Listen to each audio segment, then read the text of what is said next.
তফসিল ঘোষণার পর সব ধরনের বেআইনি ও অনুমোদনহীন জনসমাবেশ এবং আন্দোলন পরিচালনা থেকে বিরত থাকতে সবাইকে আহ্বান জানিয়েছেন অন্তর্বর্তী সরকার।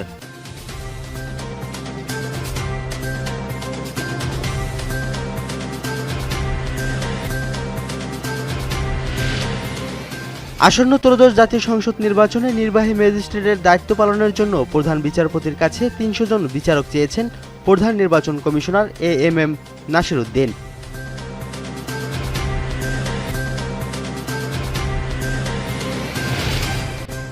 স্থগিত কোনো দলের প্রতীক পোস্টাল ব্যালটে থাকছে না। ভোটের তফসিল ঘোষণার সব প্রস্তুতি এরই মধ্যে সম্পন্ন হয়েছে বলে জানালেন নির্বাচন কমিশনার রহমান এল মাহসুদ।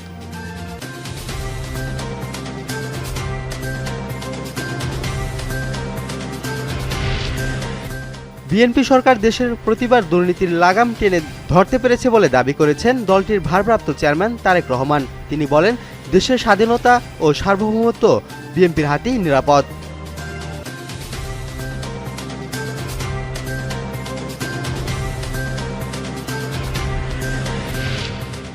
দুর্নীতিবাজদের শুধু শাস্তি দিয়েই নয়, বরং সামাজিকভাবে তাদের প্রতিরোধ করলেই কমবে দুর্নীতি, এমনটাই মন্তব্য করেছেন অর্থ উপদেষ্টা সালেহ উদ্দিন আহমেদ।